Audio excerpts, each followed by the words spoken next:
luar biasa. Tapi selamat ya Pak Ahok, sekarang sudah ditugaskan oleh Bu Ketua Umum Bu Mega sebagai Ketua DPP PD Perjuangan bidang ekonomi, betul ya Pak Ahok ya? Oke, ini dikasih tugas di apa? Pak Ahok yang minta atau Bu Mega mau, memang kasihan lah Pak Ahok ini? Saya kira gini lah, pas selesai ya saya sampaikan sama ibu kan bahwa saya akan bantu ibu lah di partai gitu. Nah, soal jabatan saya nggak tahu. So, saya waktu itu hanya bicara soal gimana kita bikin yayasan partai. Kita ingin gimana menginstitusikan apa yang sudah kita lakukan. Karena semacam program public policy kan sudah. Kebijakan publik bagaimana menolong rakyat. Ini yang diharapkan di PD Perjuangan. Lalu ibu juga waktu bentuk tim kecil, ibu ini berpikir gini, ya kan harus terimaan bahwa presiden yang kita harapkan bisa menjalankan apa yang Bung Karno cita-citakan segala macam, yang lebih baik menurut kita ya, ternyata kan tidak dipilih oleh rakyat. Dan secara institusi semua ya udah. Maksudnya capres dari Pak Ganjar. Tentu kita berharap, tentu kami yakin Pak Ganjar lebih baik daripada Pak Prabowo dong. Makanya partai mencalonkan Pak Ganjar kan, bukan Pak Prabowo gitu kan. Bahwa rakyat memilih tapi yang rakyat lain. memilih, ya. Dan ini udah putusan, udah inkrah segala macam. PD Perjuangan juga nggak berpikir kalau gitu biarin aja lu kacau balau lu. Kan enggak. Kita kan bukan menganut paham zero sum game kan. Makanya ibu bilang kita harus menyiapkan nih seperti kue lapis ini. Kita harus berlapis-lapis, ada partai, ada yang di luar partai. Kita harus pikirkan ekonomi bangsa ini. Jangan sampai bangkrut, jangan sampai rakyat jatuh miskin. Nah tentu kita juga bukan parlementer seperti ya sistem yang di dunia gitu. Partai kita bukan mayoritas, tentu nggak bisa berbuat banyak. Semua ada di presiden. Tapi paling tidak kita harus membantu kan, memberikan saran bagaimana sih menghadapi situasi saat ini kan ketahanan energi masalah, tantangan pangan masalah, keuangan, tantangan perang dunia tiga, dia tantangan global ini begitu mengancam sebetulnya. Bapak Ahok BTP tidak dicalonkan oleh Ibu Megawati. Maka dari itu kepada para Ahokers semuanya, monggo terserah sikap masing-masing ya. Ya teman-teman, itulah sikap Ahokers di dalam Pilgub di tahun 2024 ini, terutama di Pilgub DKI Jakarta, karena tidak dicalonkan oleh Megawati jagoan mereka, yaitu Ahok atau Basuki Cahayapurnama, sehingga mereka mengatakan bahwa terserah kalian mau mendukung siapa.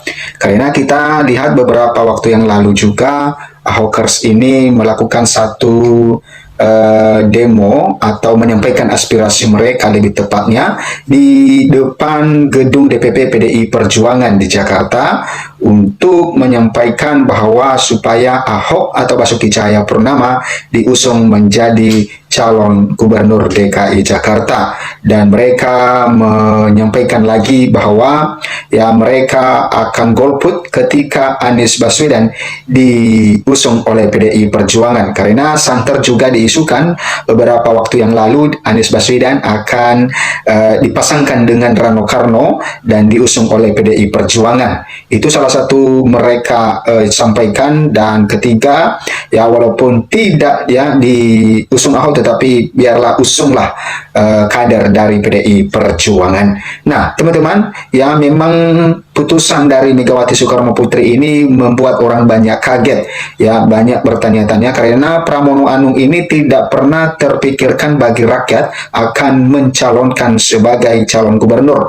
Bahkan di beberapa survei, nama dari Pramono Anung ini tidak ada sama sekali. Yang ada itu ada Anies, ada Ahok yang punya elektabilitas yang tinggi di DKI Jakarta. Tetapi untuk Pramono Anung ini tidak ada yang, bahkan pengamat politik pun ya mereka tidak terpikirkan di benak mereka tentang Pramono Anung yang menjadi calon gubernur DKI Jakarta yang diusung oleh PDI Perjuangan ini. Sehingga ini membuat banyak orang kaget dan bertanya-tanya ada apa dengan hal ini. Tetapi Ahokers juga ya memberikan satu klarifikasi dan juga menyampaikan bahwa ya mereka agak-agak kecewa sedikit di dalam pemilihan tersebut. Tetapi kita percaya seperti yang disampaikan Ahok bahwa keputusan dari Ibu Megawati itu adalah keputusan yang baik untuk rakyat dan juga di internal PDI Perjuangan. Nah, pada hari ini teman-teman, ya Pramono. Ya teman-teman, kembali lagi bersama dengan saya di channel ini. Salam NKRI harga mati. Teman-teman, kita tahu bahwa sosok Pak Ahok ini adalah figur yang paling dicari atau yang cukup diteladani oleh banyak masyarakat Indonesia. Namun satu hal yang kita tahu bahwa ya Pak Ahok ini adalah mantan pemimpin ya Gubernur DKI Jakarta. Namun dalam hal ini Ahok teman-teman pernah bercita-cita dan berencana untuk maju di Pilpres tahun 2029. Tetapi secara undang-undang ya bahwa Ahok tidak bisa maju di Pilpres tahun 2029 ini karena salah satu peraturan undang-undang KPU ya dalam mengikuti pencalonan Pilpres dan sebagainya ya tidak boleh orang yang sudah pernah menjadi mantan narapidana. Nah, kalau kita lihat bahwa Ahok ini pernah dipenjara teman-teman, tetapi bukan karena kepentingan, bukan karena kasus, bukan karena kesengajaan, tetapi itu adalah karena kepentingan politik ya, karena dia difitnah dan dia dikatakan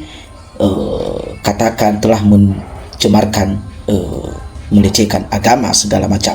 Nah, sebenarnya itu adalah hanya sebuah kepentingan politik supaya Ahok jatuh dan tidak bisa ngapa-ngapain maju di berbagai pilkada atau menjadi pemimpin di negara ini karena sudah dihalangi oleh undang-undang KPU. Nah, oke, teman-teman, kita sudah melihat ya bahwa disampaikan tadi Ahok diberikan tugas baru oleh Ibu Megawati ya. Tapi ini menarik sekali ya. Ahok tidak pernah haus kekuasaan, haus jabatan dan segala macam. Tapi Ahok mengatakan kepada ibu itu adalah ia hanya ingin membantu. Tetapi dalam pernyataan itu tentu Ibu Megawati sebagai ibu, orang tua tentu mengerti apa yang baik untuk anaknya ya. Jadi kalau kita lihat bahwa jejak ya karir Ahok teman-teman, kita sudah tahu betul bahwa beliau jauh dari korupsi dan hal-hal yang tidak baik.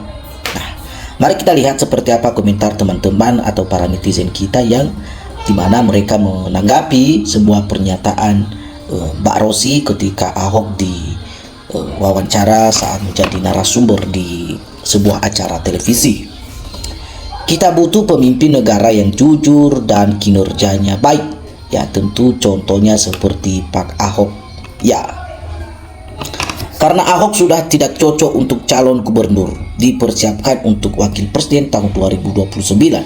Indonesia Timur pasti mendukung Ahok ya. Nah, jadi kita katakan di sini teman-teman ya, di bagian timur Indonesia tentu sebagian ya tentu mereka mendukung ya ketika Pak Ahok bisa mencalonkan diri di tahun 2029 menjadi salah satu RI 1 apa RI 2 itu sama saja. Yang penting Ahok ini harus tampil di Pilpres tahun 2029 dan mudah-mudahan beliau bisa menjadi RI 1 atau paling tidak RI 2. Nah, yang cocok pemimpin masa depan itu adalah Ahok. Nah, itu Andika boleh, Ganjar boleh, Mahfud MD boleh. Nah, karena mereka melihat dari rekam jejak mereka ini adalah orang-orang jelas, tentu cerdas dan waras ya, karena mereka adalah pendidikan mereka juga jelas, ijazah mereka juga jelas ya, dan tidak seperti orang-orang yang dipermasalahkan ijazahnya saat ini. Nah, ini tentu dalam berpolitik, hukum dan ekonomi mereka juga tahu betul Ya, ini yang kita harapkan ya, agar para pemimpin seperti ini yang muncul di negara kita ini, bukan seperti orang-orang yang kita lihat saat ini sudah bekerja 1 tahun 2 tahun ya, bukan semakin maju Indonesia, makin banyak korupsi teman-teman ya. Ini ada yang mengatakan dari Lombok teman-teman, kami pun ingin Pak Ahok maju di Pilpres tahun 2029 untuk RI 1 ya, kami sangat mendukung Pak Ahok ini ya. Ibu Mega pasti ada rencana lain untuk Pak Ahok ya, memberikan tugas kepada Pak Ahok tentu harus lebih ya menantang ya, karena Pak Ahok sudah terbukti orang yang bisa bekerja demi untuk rakyat. Ya, semangat untuk Pak Ahok ya, bekerja untuk Indonesia bukan hanya untuk PDIP saja ya. Selamat untuk Pak Ahok yang telah menerima kebaikan dari Ibu Megawati ya, untuk Indonesia. Semangat untuk rakyat Pak Ahok. Kita lihat teman-teman, Pak Ahok ini tetap di hati ya, pemimpin yang amanah tuh, tegas dan bekerja keras ya, koruptor ya takut ya dipimpin beliau. Nah, jadi kita tahu ketika Pak Ahok ini menjadi katakan RI 1 atau wakil presiden ataupun jadi ketua KPK ya, ataupun mendapatkan posisi yang berkaitan dengan anti korupsi, pasti sudah keringat dingin para koruptor itu teman-teman ya. Mereka siap-siap aset mereka diambil kembali oleh Pak Ahok ya tentunya. Jadi ini kenapa undang-undang ya, rencana undang-undang perampasan aset ini tidak pernah disahkan sampai saat ini ya oleh para Dewan Perwakilan Rakyat ini. Justru mereka yang takut teman-teman ya, para DPR ini yang takut mengesahkan itu RUU ini ya. Ya karena mereka yang banyak, di kalangan mereka yang banyak yang jadi tikus-tikus berdasi itu di kalangan DPR semua banyak ya, makanya mereka tidak mau ya, seperti ya katakan ya, bisa saja ini menjebak diri sendiri mereka ya. Itu tidak semua sih ya, tapi kebanyakan ya kita lihat para DPR itu ya. Pak Ahok, you are God ya, here Pak Ahok ya, sukses selalu di hadapan Bapak Ahok, memang luar biasa ya. Pemimpin itu tidak perlu identitas sebenarnya, agama, yang penting dia bisa bekerja ya, bisa bekerja keras dan tidak korupsi ya. Saya juga keyakinan berbeda dengan Ahok ya, Islam fanatis ya, tapi tetap pilih Ahok ya. Ini ada komentar teman-teman kita yang menyampaikan seperti itu ya.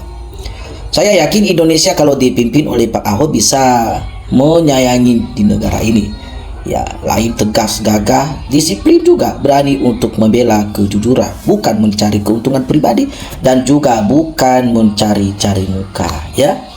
Baik teman-teman, ini ya beberapa tanggapan yang menjadi pembahasan kita kembali terkait ya pernyataan dari Pak Ahok tadi, dan semoga kita senang ya dengannya Ahok bisa menjadi orang nomor 1 di Indonesia atau di negara kita nanti kalau dia jadi maju di Pilpres tahun 2029 yang akan mendatang ya. Oke teman-teman, sampai ketemu di video kita selanjutnya. Salam perubahan.